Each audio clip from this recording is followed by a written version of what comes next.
The fluorescent lights of the convenience store buzzed above me like angry wasps, casting everything in that sickly yellow glow that made my exhaustion feel heavier.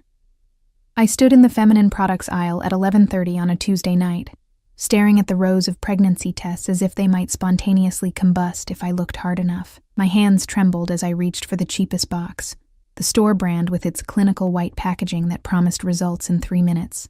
3 minutes to confirm what my body had been screaming at me for weeks.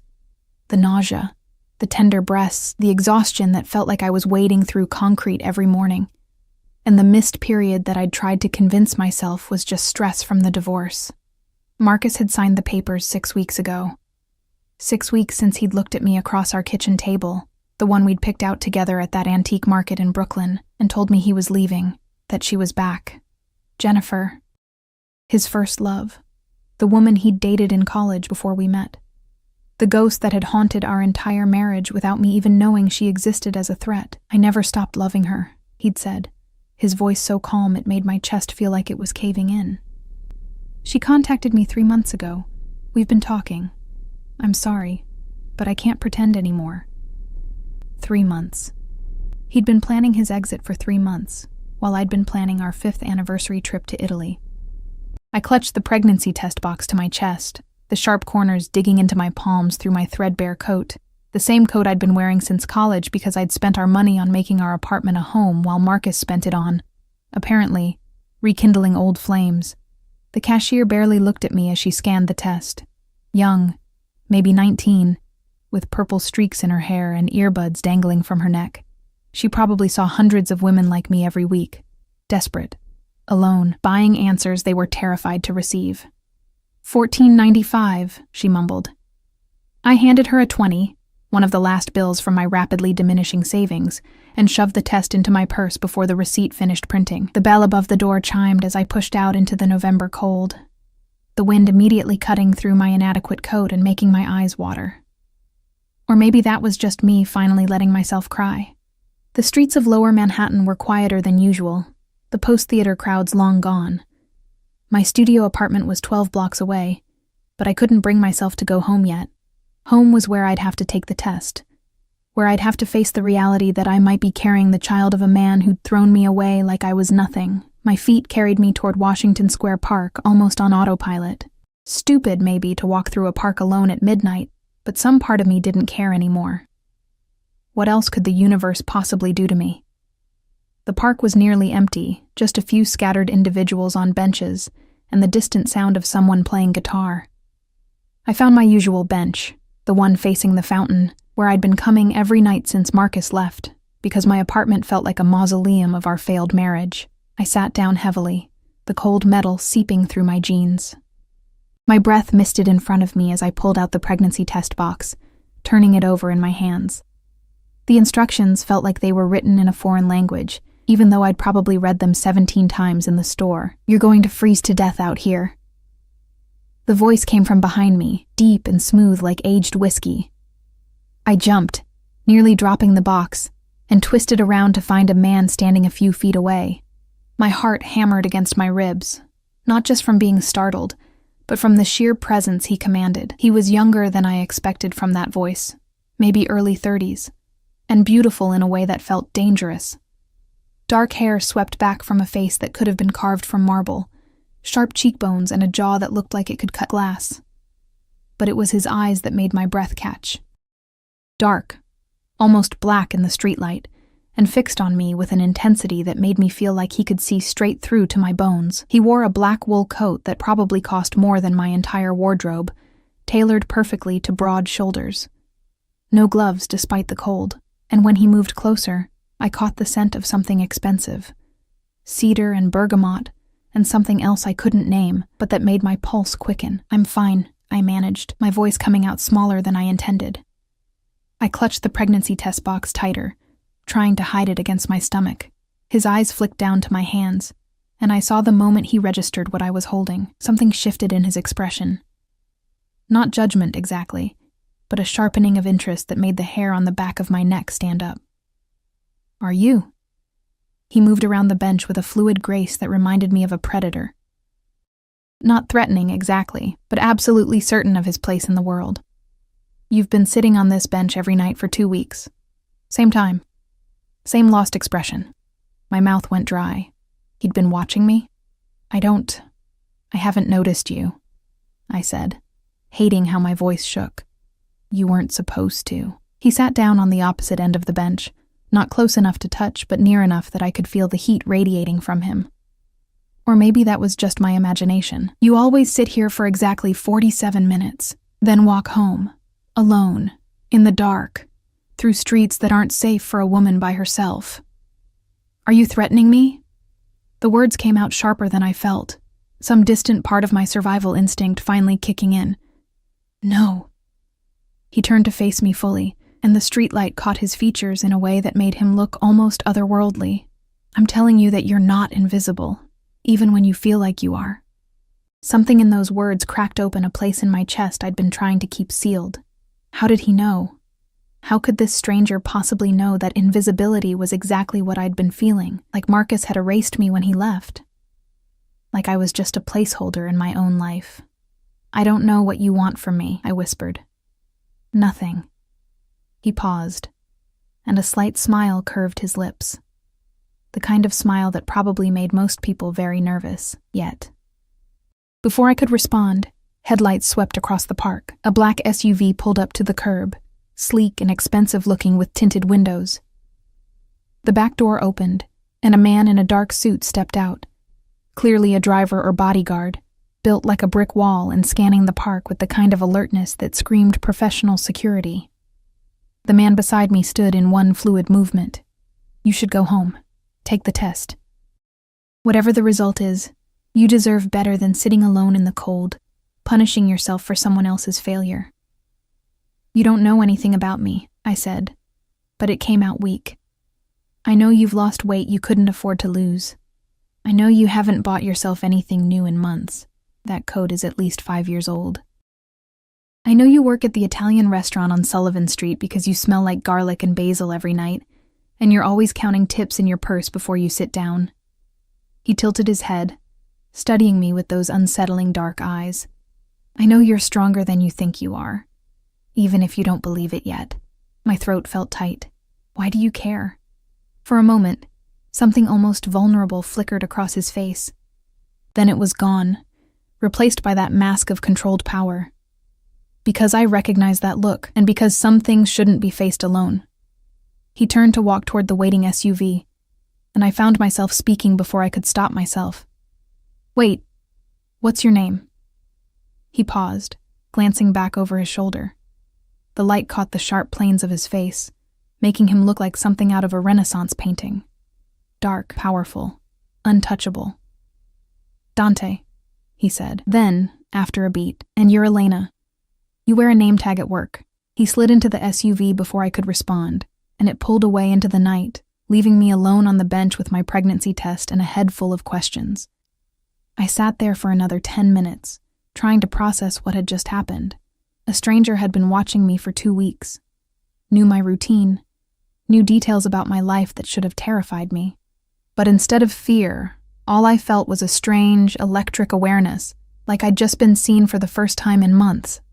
Finally, the cold drove me home. My studio apartment greeted me with its familiar emptiness, the Murphy bed I'd pulled down that morning still unmade, the kitchenette with its single plate and cup drying by the sink, the framed photos of Marcus and me that I'd finally turned face down last week. I went straight to the bathroom, that tiny space with its cracked tile and mirror that had seen too many of my tears. My hands shook as I opened the pregnancy test box, as I read the instructions one more time, as I did what needed to be done. Then I set the stick on the edge of the sink and watched the little window, my heart pounding so hard I could hear it in my ears. One line appeared immediately. Then, after what felt like an eternity, but was probably only 30 seconds, a second line bloomed into existence beside it, positive. I was pregnant with Marcus's baby. The man who'd left me for his first love was going to be a father, and he had no idea. I sank down onto the closed toilet seat, the test still clutched in my hand, and let the reality wash over me. Alone, broke. Working doubles at a restaurant where the tips barely covered rent, and now pregnant. But as I sat there in my tiny bathroom at 1 a.m, another thought crept in. Unbidden and unwelcome and absolutely ridiculous. Dark eyes watching me from across a park. A voice like whiskey telling me I was stronger than I thought. The scent of cedar and bergamot and danger. Dante. I shook my head, trying to clear it. The last thing I needed was to start fantasizing about mysterious strangers who watched me from the shadows. I needed to figure out what I was going to do about the very real pregnancy test in my hands. But as I finally stood up and looked at myself in the mirror, really looked, at my hollow cheeks and exhausted eyes and the hand pressed protectively against my still flat stomach, I couldn't shake the feeling that my life had just tilted on its axis. And something told me it had nothing to do with the test results and everything to do with the man in the black SUV. I called in sick to work the next day. Angela, my manager at Marcello's, didn't sound pleased. Wednesday lunch shifts were always busy, but I couldn't bring myself to care. I'd spent the entire night staring at the ceiling, the positive pregnancy test sitting on my nightstand like an accusation. By the time weak November sunlight filtered through my single window, I'd made exactly 0 decisions about anything. The knock on my door at 9:30 made me jump so hard I spilled the chamomile tea I'd been nursing. I wasn't expecting anyone. The mailman never came this early, and I'd successfully avoided everyone I knew since the divorce. I shuffled to the door in my oversized sleep shirt, one of Marcus's old college shirts that I should have thrown away but couldn't quite bring myself to, and peered through the peephole. A woman stood in the hallway, tall, elegant, probably in her 40s, wearing a charcoal gray suit that screamed money and power. Her dark hair was pulled back in a sleek bun, and she held a large shopping bag with handles that looked like they came from somewhere obscenely expensive. Elena Rodriguez? Her voice carried through the door, accented, but I couldn't place from where. European, maybe. I have a delivery for you. I didn't order anything, I called back, my hand on the deadbolt but not opening it. It's from Mr. Salvatore. He insisted it be delivered this morning. My heart stuttered. Salvatore. Not Dante. He'd only given me his first name, but somehow I knew it was him, had to be. Against every instinct that screamed this was insane, I opened the door. The woman's expression remained professional, but I saw her eyes flick over my ratty shirt and bare feet, taking in the disaster I currently presented. To her credit, her face showed nothing but polite courtesy. May I come in? This will only take a moment. I stepped back, letting her enter my shoebox of an apartment.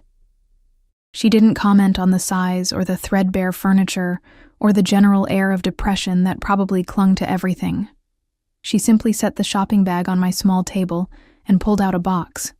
Not just any box. A coat box from Burberry. Mr. Salvatore noticed you seemed cold last night, she said, opening it to reveal the most beautiful coat I'd ever seen. Cashmere, in a deep charcoal gray that would go with everything. Classic cut. The kind that would last years, the kind I could never afford in a million years. I can't accept this. The words came automatically, even as my fingers itched to touch the fabric. He anticipated you might say that. She pulled out an envelope, handing it to me. He asked me to give you this. The envelope was heavy stock, cream-colored, with my name written in bold masculine handwriting across the front. I opened it with trembling fingers. Elena. Consider it a loan if it makes you feel better. Nobody should freeze while making decisions that will change their life. The car will pick you up at 8 p.m. tonight. Wear something comfortable. We need to talk. D. The car? I looked up at the woman, who was already pulling more items from the bag. A bottle of prenatal vitamins. A gift certificate to a grocery store I actually shopped at, loaded with $500. And a business card with a single phone number embossed in black. Mr. Salvatore will send a car for you this evening, she confirmed, setting everything on my table with practiced efficiency. The driver will wait as long as necessary, but he hopes you'll accept. I don't even know who he is. My voice came out smaller than I intended. For the first time, something that might have been sympathy crossed her face. Mr. Salvatore is someone who doesn't make offers lightly. Whatever his interest in you, I can promise it's genuine. He doesn't play games with people he considers under his protection. His protection? I'm not. We just met last night. He doesn't owe me anything. Nevertheless. She moved toward the door, her heels clicking on my cheap linoleum. The car will be here at 8. What you do with that information is entirely your choice, Miss Rodriguez. She left before I could form another protest, the door clicking shut with a finality that felt significant. I stood in my apartment, staring at the coat box and the vitamins and the gift certificate, my mind spinning. This was insane. You don't accept expensive gifts from strangers. You don't get in cars with men you don't know, no matter how intense their eyes or how much they claim to understand your pain.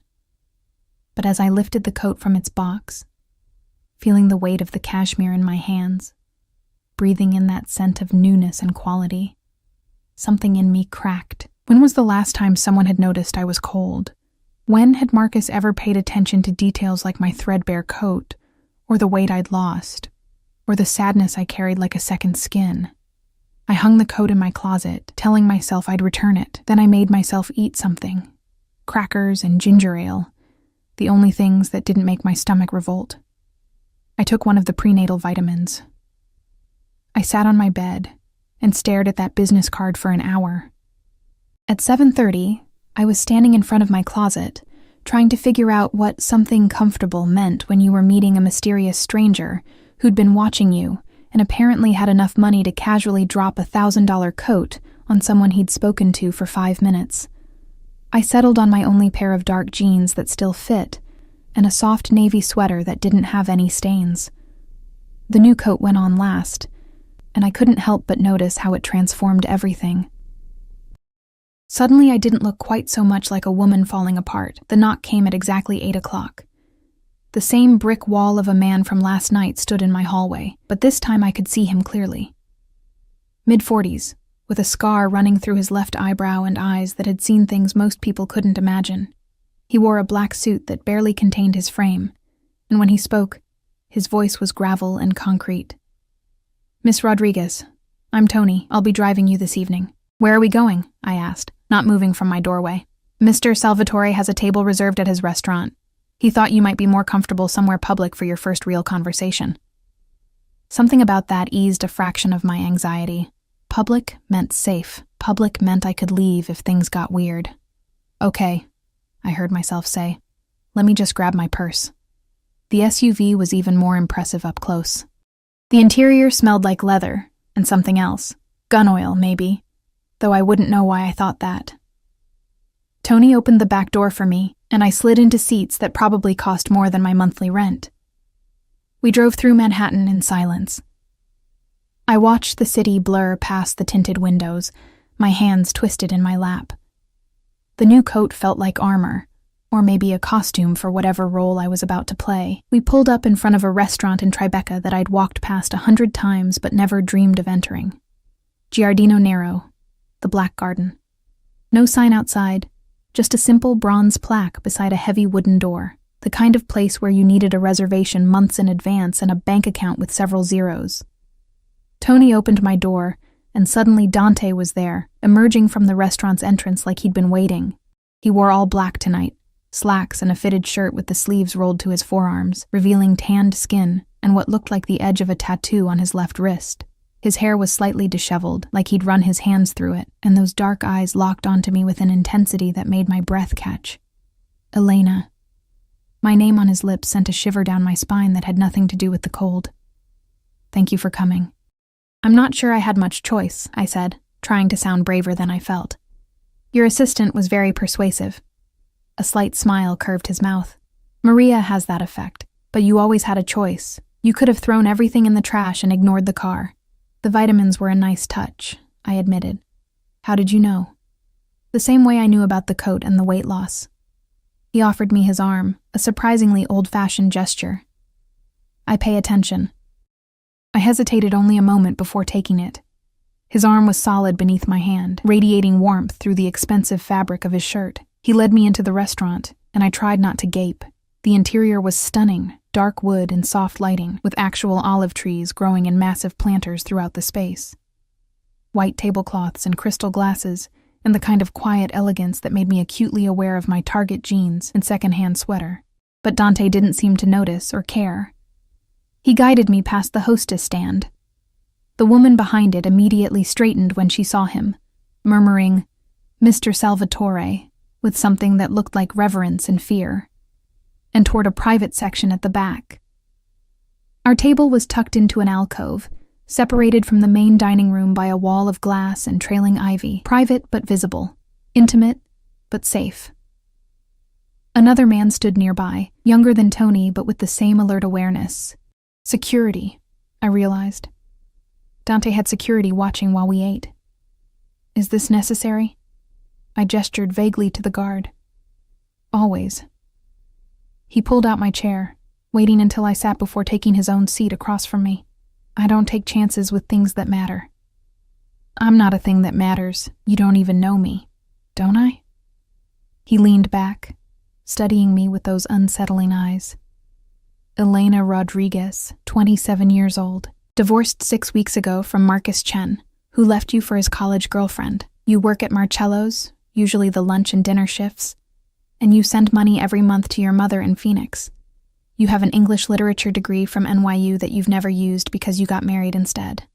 You read on your breaks, literary fiction usually, nothing commercial. And you've been sitting on that bench in Washington Square every night trying to figure out who you are without him. My heart hammered against my ribs. You can't just investigate people. I can do anything I want. No arrogance in his tone, just simple fact. But I didn't investigate you, Elena. I watched you. There's a difference.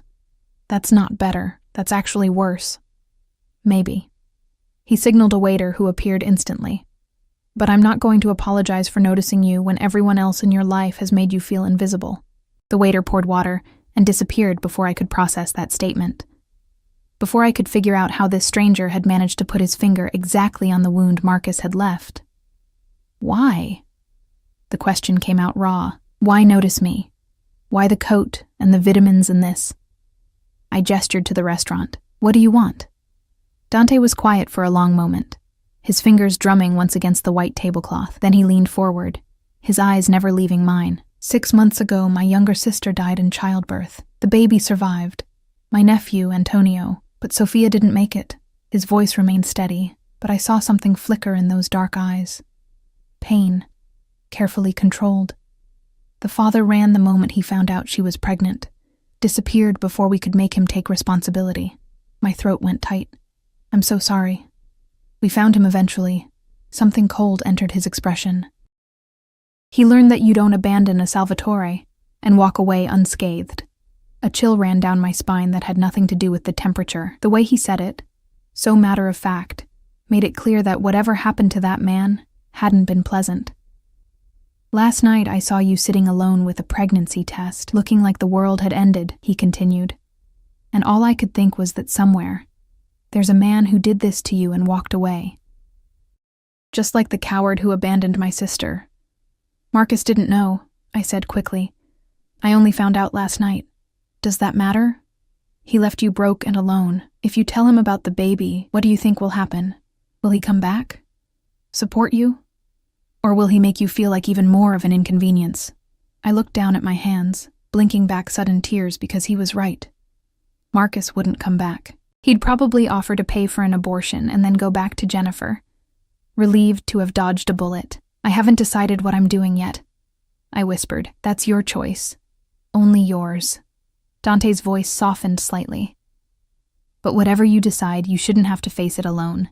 You shouldn't have to work yourself to exhaustion at a restaurant while you're dealing with morning sickness. You shouldn't have to worry about rent or food or prenatal care. You're offering to help me. It wasn't a question. I'm offering you protection. Why? Because of your sister? Partly. He paused, and something shifted in his expression, something almost vulnerable beneath all that controlled power. And partly because when I saw you on that bench, looking so lost and alone, something in me recognized something in you. Like calling to like. We're nothing alike, I protested. I gestured at him, at the restaurant, at the obvious wealth and power he commanded. And I'm nobody. You're someone who survived being thrown away by a person who should have cherished you. You're someone who gets up every morning and goes to work even when everything hurts. You're someone who's stronger than they know. His eyes held mine. That's not nobody, Elena. That's a survivor. The waiter returned then, setting down plates I didn't remember ordering. Fresh pasta with truffle oil, the scent making my stomach growl despite the nausea that had been my constant companion. Eat, Dante said gently. You need it. I picked up my fork, my hand still trembling slightly. If I accept your help, and I'm not saying I am, what would that look like? An apartment. Somewhere safe, comfortable. Nothing you have to share with ghosts of your marriage. Medical care, the best doctors, whatever you need. Money so you can quit that restaurant job and actually rest. Security. He said that last word with particular weight. Nobody will hurt you or make you feel small ever again. That's too much. I can't accept all that from a stranger. Then get to know me. The slight smile returned. I'm not a complete stranger anymore, am I? You know my name. You know about my sister. You know I own this restaurant and several others. You know I have security because my business requires it. What business? I asked, though part of me wasn't sure I wanted to know. His smile widened slightly. Import-export, family business, very lucrative, very demanding. It was a non-answer, and we both knew it. But something in his eyes told me that pushing for details right now would end this conversation. I need time, I said instead. To think. This is all. It's a lot. Of course. He gestured to my plate. For now, just eat. Let yourself have one evening where you're warm and fed and not alone. Everything else can wait. So I ate. And it was the best food I'd had in months. We talked about safer things, books we'd read, places we'd traveled, the neighborhood and how it had changed. He was surprisingly easy to talk to once we moved past the intensity of his initial offer. But I couldn't stop thinking about his words. Protection. Security. Someone who won't let you face this alone. When Tony drove me home 2 hours later, my head was spinning. Dante had walked me to the car, his hand resting briefly on my lower back, a touch that burned through the new coat and sweater and straight into my skin. Think about it, he'd said. But don't take too long. You're already too thin, and winter is only getting colder. Now I stood in my apartment, the coat still wrapped around me, staring at a business card with a single phone number. One call could change everything. One call could trap me in a situation I didn't understand with a man who might be dangerous. But as I pressed my hand against my stomach, feeling nothing yet, but knowing life was growing there, I couldn't shake the thought that maybe being trapped in a gilded cage was better than drowning alone in the dark. I lasted 3 days before I called the number. 3 days of dragging myself through double shifts at Marcello's, the smell of garlic bread making me so nauseous I had to keep running to the bathroom. 3 days of Angela giving me increasingly pointed looks, clearly aware something was wrong. 3 days of lying awake in my studio apartment, listening to my upstairs neighbors fight, and feeling my savings account dwindle with every passing hour. On Friday night, I came home to find an eviction notice taped to my door. Marcus had been paying half the rent before the divorce. I'd thought I could manage alone if I picked up extra shifts, but I'd been wrong.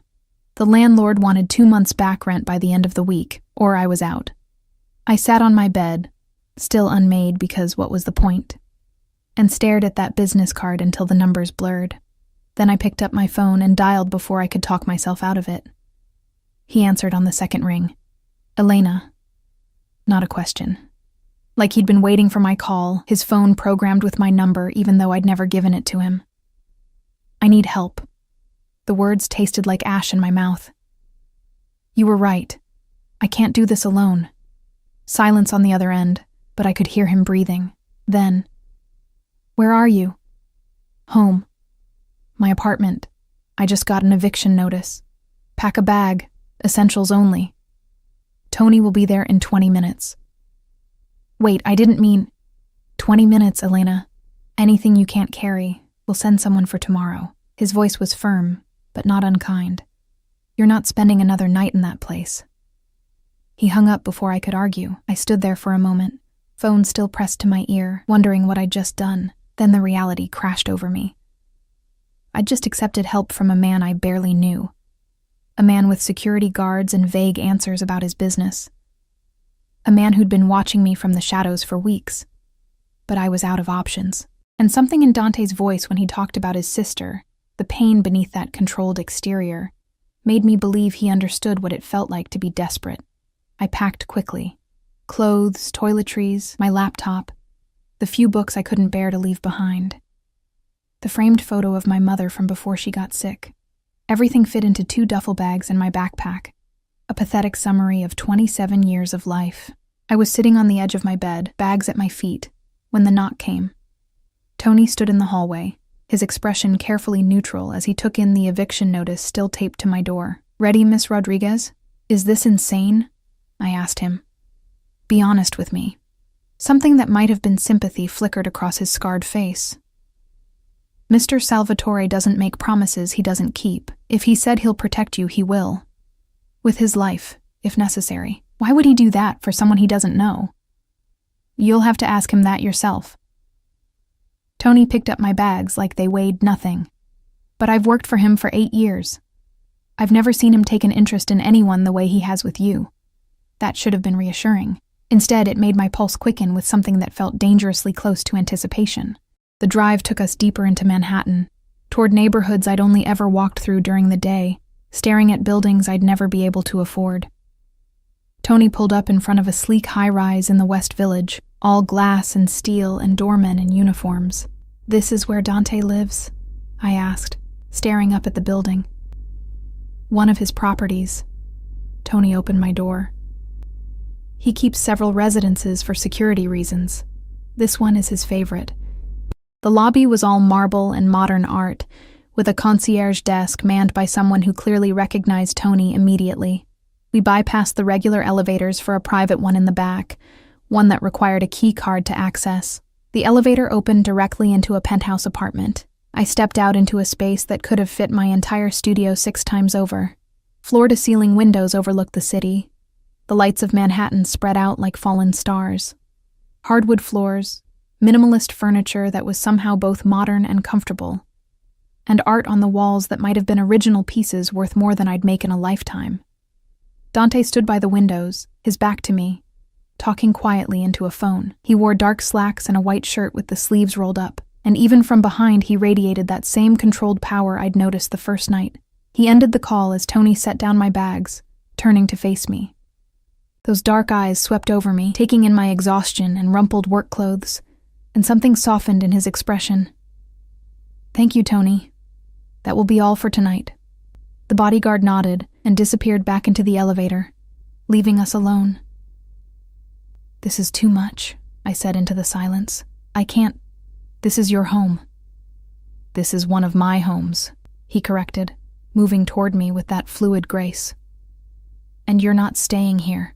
I have an apartment ready for you 2 floors down."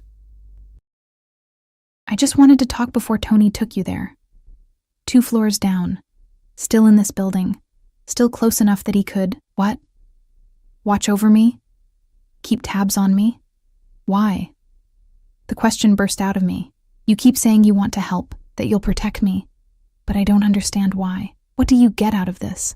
Dante stopped a few feet away, close enough that I could smell that scent of cedar and bergamot that clung to him. "What do I get? Peace of mind, knowing you're safe. The satisfaction of helping someone who deserves better than what life has given her. And maybe..." He paused, something almost uncertain crossing his face. "Maybe the chance to make up for the fact that I couldn't save my sister." "I'm not your sister." "No." His eyes held mine. "You're not." The way he said it, low and intense, made heat bloom in my chest. This was dangerous territory. Whatever was building between us, this awareness, this tension, felt like standing too close to a fire. "I'm pregnant with another man's baby," I said, needing to remind both of us of that fact. "I'm a mess. I'm broke. I'm beautiful." The word stopped me cold, strong, resilient. "Everything you don't see when you look in the mirror. You don't know me," I whispered, but it came out weak. "Then let me." He took another step closer, and I could feel the heat radiating from him. "Stay here. Let me help you. Get to know me. Figure out what you want to do about the pregnancy without worrying about rent or food or working yourself to exhaustion. And if I decide to keep it, the baby, then I'll make sure you both have everything you need. The best doctors, a nursery, support, whatever you want." "Why would you do that?" My voice cracked. Nobody does that. Nobody helps without wanting something in return. I want something, he admitted. His hand came up, fingers brushing my cheek so gently I almost gasped. I want to see you smile. Really smile, not that fake thing you give customers at the restaurant. I want to watch you stop looking over your shoulder, waiting for the next disaster. I want... He stopped himself, jaw tightening like he'd said too much. What? I breathed. I want you to feel safe. His thumb traced my cheekbone, and I realized I was trembling. Because when I look at you, Elena, I see someone who hasn't felt safe in a very long time, and that I can fix. I should have stepped back, should have put distance between us, but I was so tired of being strong, of holding everything together alone. And the way he looked at me, like I mattered, like I was worth protecting, made something in my chest crack wide open. Okay, I heard myself say. But I have conditions. A slight smile curved his lips. Name them. I want to work. Maybe not at the restaurant, but something. I need purpose. Done. I'll find you something suitable. I want honesty. If I ask you a question, you answer it. No more vague non-answers about your business. His smile faded slightly. That one is more complicated. There are things I can't tell you, Elena. For your protection as much as mine. Then tell me what you can. But don't lie to me. I've had enough of lies. He studied me for a long moment, then nodded. I'll never lie to you. I may not always be able to tell you everything, but what I do tell you will be the truth. And if I want to leave, if this doesn't work out, something dark flickered in his eyes. You're not a prisoner. You can walk away whenever you want. But the way he said it, tight and controlled, made me wonder if he really meant it. Or if once I stepped fully into his world, leaving would be as simple as he made it sound. Show me the apartment, I said instead of pushing further. Relief crossed his face, so quick I almost missed it. He offered his arm again, and I took it, letting him guide me back to the elevator. 2 floors down, another key card, another door opening into another beautiful space. Smaller than his penthouse, but still larger than anywhere I'd ever lived. 1 bedroom with an actual bed, a real bed with a padded headboard and crisp white linens, a kitchen with granite countertops and appliances that looked brand new. A living room with a couch that faced windows overlooking a small private terrace. The refrigerator is stocked, Dante said, watching me take it all in. There's a washer and dryer in the closet by the bathroom. Building has a gym and a pool on the ground floor. Though I'd prefer you use the one in my penthouse when you want to swim. Better security. I turned to face him. You're serious about the security thing. Always. No hesitation. My life requires certain precautions. Anyone associated with me needs the same level of protection. What kind of import-export business requires this much security? His jaw tightened. The kind that operates in gray areas. The kind that made my family wealthy but also made us enemies. Are you in danger? The question came out before I could stop it, and I was surprised by how much the answer mattered. Always, he repeated, but softer this time. But I've been in danger my whole life, Elena. I know how to handle it, and I know how to keep safe the people He stopped himself again. The people under my protection. I wanted to ask what he'd been about to say, but exhaustion was catching up to me, the adrenaline from the eviction notice, and the move finally wearing off. I should let you rest, Dante said, reading my expression. But there's one more thing. He pulled a phone from his pocket, not his phone. A new one, still in the box. This is for you. My number is already programmed in, Tony's number, Maria's number. If you need anything, day or night, you call. I have a phone. That phone is registered to your old address, on a plan you can barely afford. This one is secure, paid for, and untraceable. He pressed it into my hands. Humor me. I took it because arguing felt like too much effort. Thank you for all of this. I know I keep saying I don't understand why, but thank you. Get some sleep. He moved toward the door, then paused. Elena, I meant what I said. You're safe now. Nobody will hurt you here. Not your landlord, not your ex-husband, not anyone. The way he said it, with such absolute certainty, should have scared me. Instead, for the first time in months, I felt the tight knot in my chest start to loosen. After he left, I explored the apartment more thoroughly. The bedroom closet held clothes, my size, casual and comfortable. Nothing extravagant, but all new. The bathroom was stocked with toiletries, including more prenatal vitamins. On the kitchen counter sat a folder with information about 3 different OB/GYNs, all highly rated, all accepting new patients. He'd thought of everything. I should have felt trapped, overwhelmed, scared of this stranger who'd inserted himself into my life and was systematically removing every obstacle I faced. But as I finally crawled into that impossibly comfortable bed, wrapped in sheets that smelled like lavender and something expensive, all I felt was relief. And maybe, buried beneath the exhaustion and fear and uncertainty, something that felt dangerously like hope. I fell asleep wondering what I'd gotten myself into, and whether I'd just made the best decision of my life or the worst. I woke up to sunlight streaming through floor-to-ceiling windows, and, for a disorienting moment, had no idea where I was. Then, it all came rushing back. The eviction notice, the phone call, Dante's penthouse, and his dark eyes promising protection. My phone, the new one, showed 9:47 a.m. and 3 missed messages. Dante. Good morning. Doctor's appointment scheduled for 2 p.m. if you're comfortable with that. Dr. Sarah Chen comes highly recommended. Dante. Maria will bring you lunch at noon. She'll also take you shopping for anything else you need. Dante. I have meetings all day, but call if you need anything.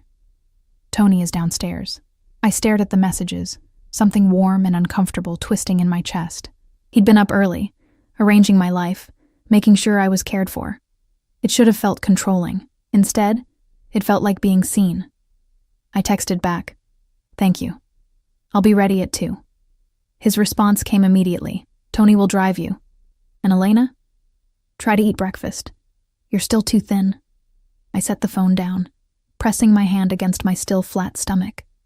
The nausea was already creeping in, that familiar morning wave that made everything smell wrong. But I forced myself to the kitchen anyway, finding the refrigerator stocked with things I actually liked. Ginger ale, plain crackers, fresh fruit, Greek yogurt. Someone had paid attention to what I could stomach. Maria arrived at exactly noon with shopping bags from 3 different boutiques. She swept into the apartment like an elegant storm, her heels clicking on the hardwood. "Mr. Salvatore thought you might need more clothes," she said, setting everything on the couch. I took the liberty of selecting items appropriate for the season. If anything doesn't fit or isn't to your taste, we'll exchange it. I opened the first bag to find jeans, sweaters, comfortable dresses. Nothing flashy, just quality basics and colors that would actually suit me. The second bag held undergarments, pajamas, and a soft robe. The third contained shoes, including a pair of sneakers I'd been eyeing at a store window for months, but couldn't justify buying. "This is too much," I said weakly. "Mr. Salvatore doesn't do things by halves." Maria's expression softened slightly. "He wants you comfortable. Let him do this." Over lunch, soup and bread that Maria had also brought, from some bakery that made everything taste like heaven. She told me more about Dante without me even asking. "I've worked for the Salvatore family for 15 years, she said, watching me eat with the same assessing look Dante sometimes wore. First for his father, now for him. He's not like his father was. Dante is harder in some ways, but also more careful, more controlled. What happened to his father? Heart attack. 5 years ago. Dante took over the business at 27. Some people doubted he could handle it. A small smile. They don't doubt anymore. And his mother?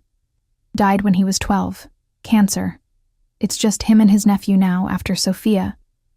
She stopped, a flash of genuine pain crossing her face. She was a sweet girl, too trusting. The man who got her pregnant was, well, he won't be a problem anymore. The way she said it made ice slide down my spine. What did Dante do to him? Maria's eyes met mine, suddenly hard. Nothing the man didn't deserve. You don't abandon a pregnant woman, especially not a Salvatore. There are consequences for that kind of betrayal. I set down my spoon, my appetite suddenly gone. I need to know what kind of man I've accepted help from, what kind of business Dante really runs. Why? Will it change anything? You're already here, already under his protection, and you have nowhere else to go. It was harsh but true, and we both knew it. I deserve the truth, I said quietly. Maria studied me for a long moment, then sighed. The Salvatore family has been in New York for 4 generations. They started with legitimate businesses, restaurants, real estate, construction. But over time, they expanded into other areas. Import-export is accurate, but it's not wine and olive oil they're moving. It's, let's call it insurance and protection services, helping people who can't go through traditional channels. I couldn't quite say it. He's powerful. He's dangerous to his enemies. But he's also a man of honor, in his own way. He protects what's his. She leaned forward. And whether you realize it yet or not, Elena, he's decided you're his to protect. Before I could process that statement, my new phone buzzed. Dante, Tony is waiting downstairs. Don't be nervous about the appointment. Dr. Chen is excellent. I changed into one of the new outfits, dark jeans and a soft gray sweater that actually fit properly, and took the elevator down. Tony waited by the black SUV, opening the door as I approached.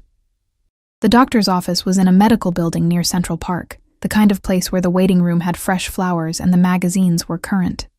Dr. Chen was in her 40s, with kind eyes and a calm demeanor that immediately put me at ease. Mr. Salvatore spoke very highly of you, she said. After the initial examination confirmed what I already knew, I was approximately 8 weeks pregnant. Everything looked normal. He was quite insistent that you receive the best care possible. He called you personally? He did. He also settled your account in full, including all prenatal visits and the delivery. She smiled at whatever expression crossed my face. He clearly cares about your well-being. After the appointment, Tony drove me back to the apartment, but instead of stopping on my floor, the elevator continued to the penthouse. Mr. Salvatore asked if you'd join him for dinner, Tony explained. If you're not too tired. I should have said no. Should have maintained some kind of boundary between us. But I found myself nodding, smoothing down my sweater nervously as the elevator doors opened. Dante stood in his kitchen, actually cooking. He'd changed from whatever he'd worn to his meetings into dark jeans and a black Henley, his hair slightly disheveled like he'd been running his hands through it. He looked younger like this, more approachable, though no less dangerous. How did it go? He asked, not looking up from whatever he was stirring on the stove. Good. Dr. Chen is nice. She said everything looks normal. Good. He finally turned to face me, and the intensity in his eyes made my breath catch. Are you hungry? I'm making risotto. You cook? A slight smile. My mother taught me before she died. She said a man who can't feed himself is pathetic. I moved closer, watching him work. His movements were precise, controlled, the same way he did everything else. Did Dr. Chen tell you the details? Or is patient confidentiality a thing?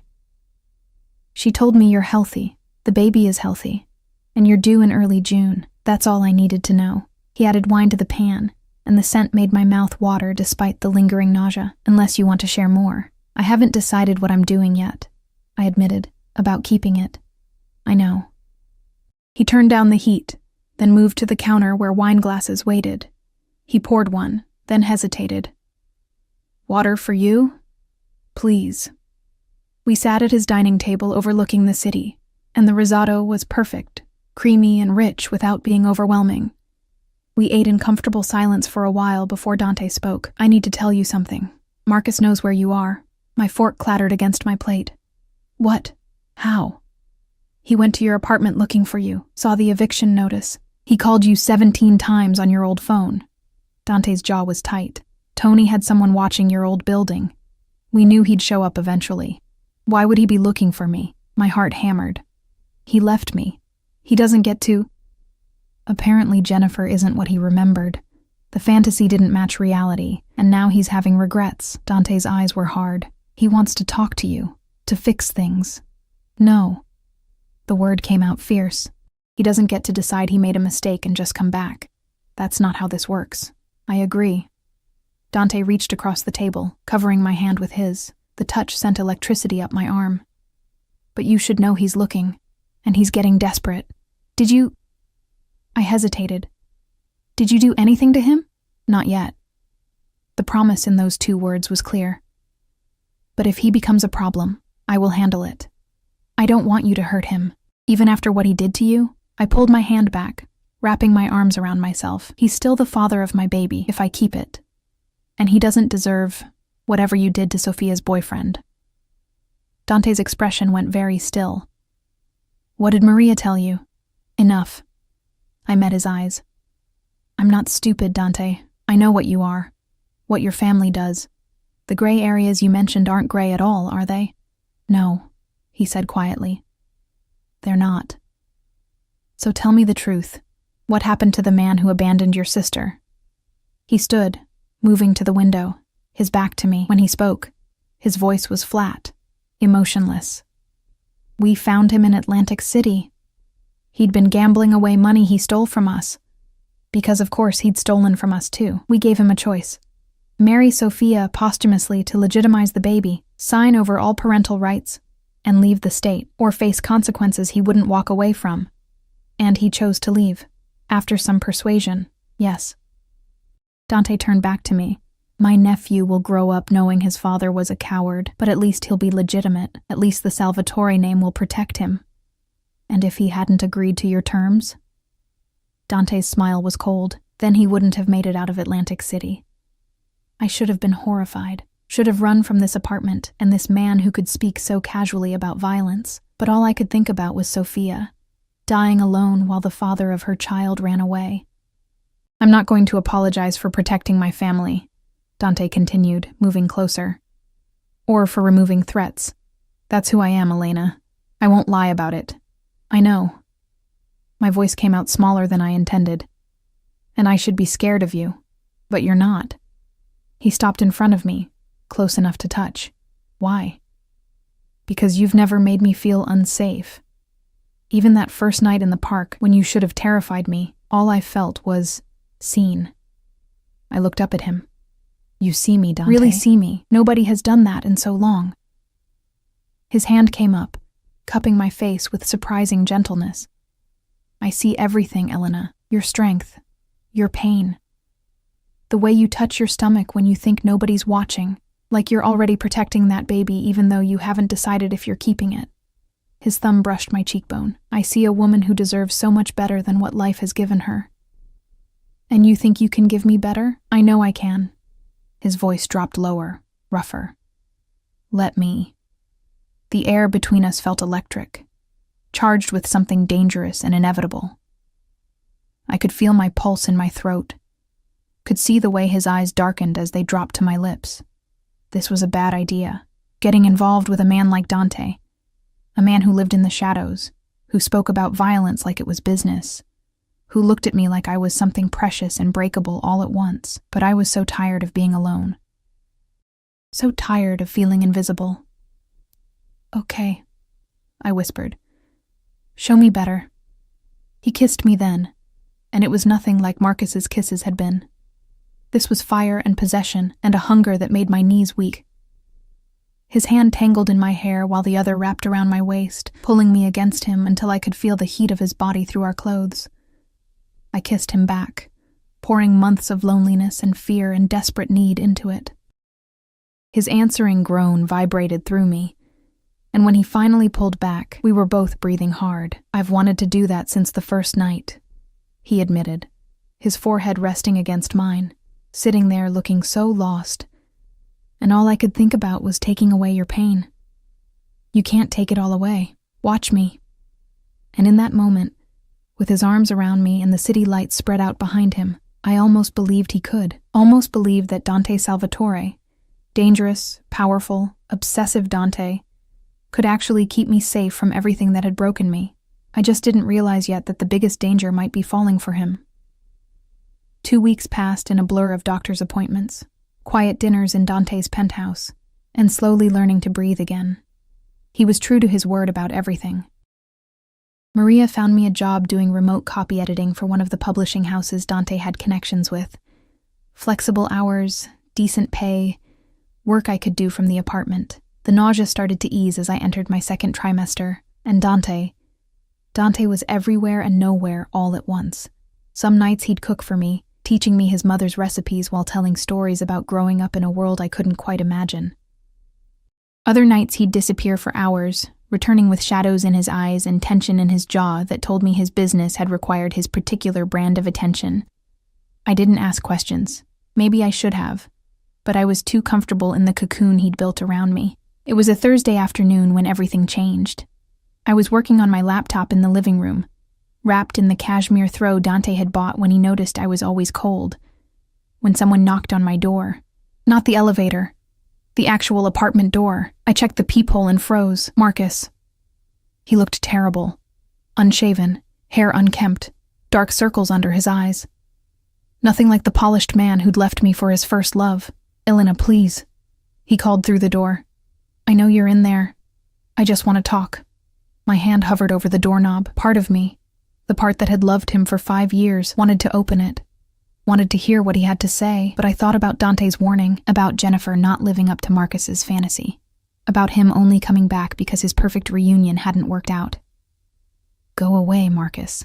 Please. 5 minutes. That's all I'm asking. His voice cracked. I made a mistake, Elena. The biggest mistake of my life. Jennifer and I. It's not what I thought it would be. She's not. You're the one I should have fought for. Something that might have been pain flickered in my chest, but it was distant now, muted, like a bruise that had mostly healed. You don't get to do this, I said through the door. You don't get to leave me with nothing, let me struggle and suffer alone, and then decide you made a mistake when it's convenient for you. I know, God, I know, but please, let me make it right. Let me... The elevator dinged. I turned to see Dante step out, and the expression on his face made my blood run cold. Fury, barely leashed, radiating from him like heat. Tony was right behind him, along with another man I didn't recognize. Younger, with ice blue eyes and a scar running down his neck. You need to leave, Dante said, his voice soft and deadly. Now. Marcus's eyes widened when he saw Dante, then narrowed when he took in the expensive clothes, the obvious authority, the way I instinctively moved closer to him. Who the hell are you? Marcus demanded. Elena, what's going on? Whose apartment is this? That's none of your concern, Dante said before I could answer. He moved to stand between us, blocking Marcus's view of me. You were told not to contact her. You were told to stay away. Told by who? You? Marcus's voice rose. Elena, is this... Are you with him? Is that why you disappeared? I disappeared because I got evicted, I said, finding my voice. Because you left me with bills I couldn't pay and a life I couldn't afford. I didn't disappear. I survived. By shacking up with some... What, sugar daddy? Is that what this is? Marcus's face twisted with something ugly. God, Elena, I thought you had more self-respect than that. Dante moved so fast I didn't see it coming. One moment he was standing still. The next his hand was wrapped around Marcus's throat, slamming him against the hallway wall with a force that made me gasp. Choose your next words very carefully, Dante said, his voice like ice. Because they might be your last. Dante, don't... I started forward, but Tony caught my arm gently. Let him handle it, Miss Rodriguez. Marcus clawed at Dante's hand, his face reddening. You're insane. I'm protective. Dante leaned in closer. Elena is under my protection. That means you don't call her. You don't come to her apartment. You don't so much as think about her without my permission. Do you understand? She was my wife. Was. Past tense. Dante's grip tightened slightly. You gave up any claim to her when you walked away. When you left her crying and alone and struggling. You made your choice. Now live with it. I'm the father of her baby. Marcus gasped it out, and I felt the world tilt sideways.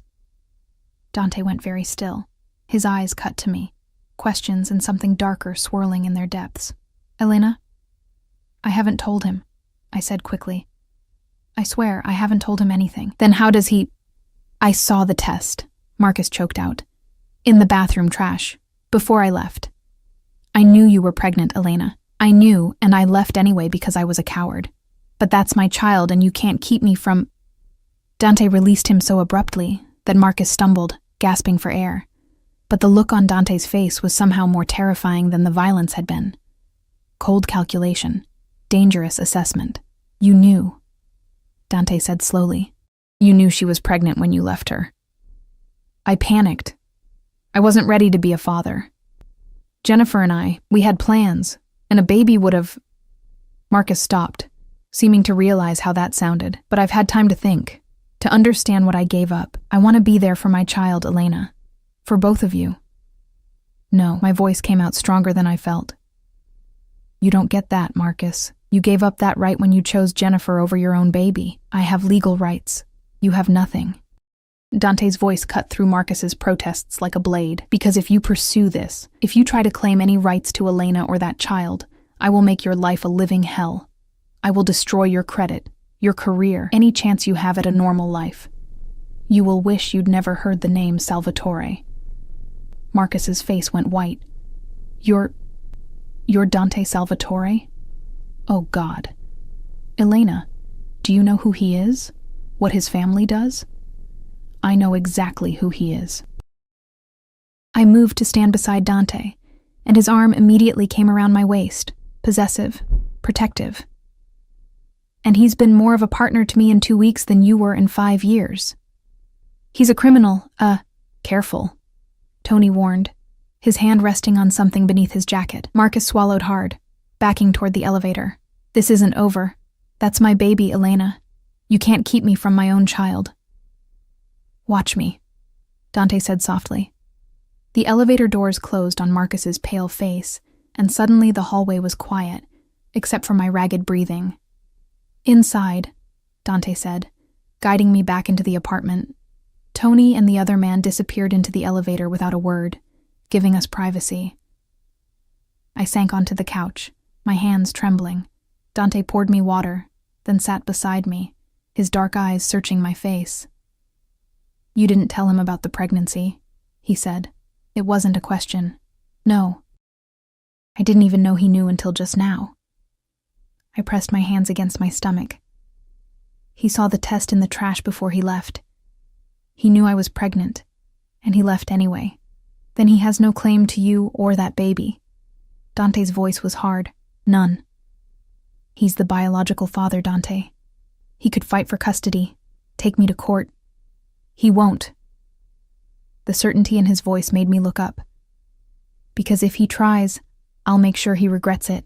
There are ways to handle this, Elena. Legal ways and other ways. I don't want you to hurt him. Even now? After what he just said to you, how he spoke about you? I was quiet for a moment, thinking about Marcus's words, sugar daddy, self-respect. Like I was something shameful for accepting help when I'd been drowning. I don't love him anymore, I said slowly, realizing it was true. I think I stopped loving him the moment he told me about Jennifer. But I don't want him hurt. I just want him gone. Then he'll be gone. Dante pulled me against him, and I went willingly, pressing my face against his chest. I'll make sure of it. We sat like that for a long time, his hand stroking my hair while my heart rate slowly returned to normal. Finally, I pulled back to look at him. You're not afraid that it's his baby? That I'm carrying another man's child? No. No hesitation. Because that baby is innocent, and if you decide to keep it, then it becomes mine to protect too. All of you become mine. Dante, I know it's fast. I know this is insane. But I meant what I said that first night. I see you, Elena, and what I see is someone I want in my life. Permanently. My breath caught. What are you saying? I'm saying that Marcus was right about one thing. You are with me now. Not as a kept woman or some shameful secret, but as someone He stopped, jaw working. Someone I care about, deeply. You barely know me. I know enough. His hand came up to cup my face. I know you're strong and resilient and kind, even after life has tried to break you. I know you make me want to be better than the violence and darkness my world requires. I know that when I look at you, I see a future I never thought I'd want. A future that includes another man's baby. A future that includes you. Everything else is just details. He leaned in, his forehead resting against mine. Stay with me, Elena. Not because you have nowhere else to go, but because you want to. Because this, whatever this is between us, is real. I should have said no. Should have pointed out all the reasons this was crazy. The speed, the danger, the fact that I was pregnant with my ex-husband's baby while falling for a man who operated in the shadows. But when Dante kissed me, slow and deep and full of promise, all those logical reasons scattered like leaves in the wind. "Okay," I whispered against his lips. "I'll stay." 6 months later, the nursery was painted a soft sage green with white trim. Sunlight streaming through windows that overlooked Central Park. Dante stood in the doorway, watching me rock our daughter, because she was ours now, legally, and in every way that mattered, while she nursed contentedly. Sofia Rose Salvatore. Named for Dante's sister, and born 3 weeks ago with a full head of dark hair and lungs that could wake the entire building. Marcus had signed away his parental rights 2 months before she was born. Dante's lawyers had been very persuasive, and whatever they'd offered him, or threatened him with, had been enough to make him disappear completely. The birth certificate listed Dante as her father. The adoption papers were already filed. "She's finally settling down," I said softly, as Sophia's eyes started to drift closed. "I think she might actually sleep for more than 20 minutes this time." Dante moved into the room, his expression soft in a way it only ever was with me and the baby. He pressed a kiss to my hair, then to Sophia's forehead, his large hand cradling her tiny head with infinite gentleness. "You're both so beautiful," he murmured. "My girls." I looked up at him. This dangerous man who'd inserted himself into my life when I was at my lowest, who'd built a fortress around me and refused to let me fall, who loved another man's child like she was his own blood. "I love you," I said, meaning it with everything I had. I know I don't say it enough, but I do. Completely. His eyes darkened with emotion. "I loved you from that first night, sitting alone in the cold, looking so lost. I wanted to fix everything for you, wanted to make you mine. You did fix everything. You saved me." "No." He cupped my face with his free hand, his thumb brushing my cheekbone. "You saved yourself, Elena. I just gave you a safe place to land." Sophia made a small sound, completely asleep now, her perfect rosebud mouth slack. I stood carefully, laying her in the crib Dante had assembled himself, refusing to let anyone else touch it, wanting to make sure every bolt was secure. He wrapped his arms around me from behind as we stood watching her sleep, and I leaned back against his solid warmth. "Are you happy?" he asked quietly. Deliriously, I turned in his arms to face him. "I never thought, after everything with Marcus, I never thought I'd find this, find you. You weren't supposed to find me. I was supposed to find you." A slight smile curved his lips. "Best stalking I ever did. Still creepy when you put it that way." "You weren't complaining last night when I pressed my hand over his mouth, laughing softly. Sophia is right there." He kissed my palm, then pulled me closer. "Marry me." I froze. "What?" "Marry me, Elena. Make this official. Give Sophia both our names. Let me wake up to you every morning and fall asleep with you every night for the rest of our lives." His eyes searched mine. "Say yes." My heart hammered against my ribs. We'd never talked about marriage, both of us still too aware of how fast we'd moved, how unconventional this all was. But standing in the nursery we'd built together, with our daughter sleeping peacefully nearby and this man who'd become my everything looking at me like I hung the moon, there was only one answer. Yes. I reached up to kiss him. "Yes, Dante. I'll marry you." His smile transformed his face, making him look younger, lighter, like some of the darkness he carried had finally eased. He kissed me deeply, pouring everything he felt into it, and I kissed him back with equal fervor. When we finally pulled apart, both breathing hard, Sophia let out a tiny snore from her crib. Dante laughed. Actually laughed, the sound rare and precious. Our daughter has impeccable timing. Our daughter. I tested the words, loving how they felt. I like the sound of that. Good. Because you're both stuck with me now. He pulled me toward the door, his hand warm in mine. Let her sleep. I want to show you the ring I've been hiding for the last month, waiting for the right moment to ask. A month? You've been planning this? I've been planning this since the moment you said you'd stay. He led me to our bedroom. The penthouse had become home for all of us, and pulled a small velvet box from his nightstand drawer. The ring inside took my breath away. A simple platinum band with a princess-cut diamond, elegant and timeless. Nothing flashy. Nothing that screamed wealth, just beautiful. It was my mother's, Dante said quietly.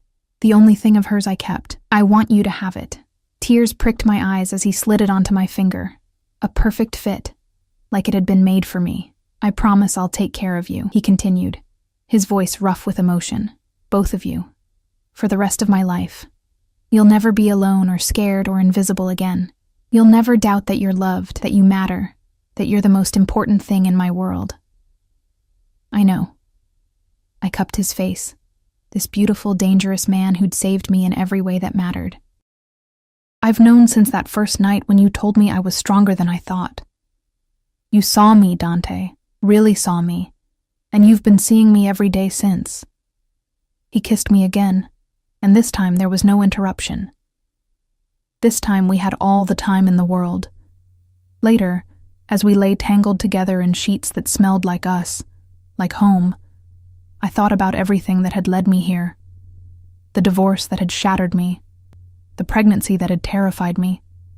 The night I'd sat alone on a bench, clutching a pregnancy test and feeling like my life was over. But it hadn't been an ending. It had been a beginning. The beginning of finding myself. Of learning I was stronger than I'd ever imagined. Of meeting a man who saw past my brokenness to the person I could become. Dante's arm tightened around me, even in sleep, and I pressed my hand against his chest, feeling his heartbeat steady and strong beneath my palm.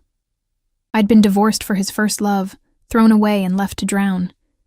But I'd been found by a mafia boss who made me his world, and that made all the difference.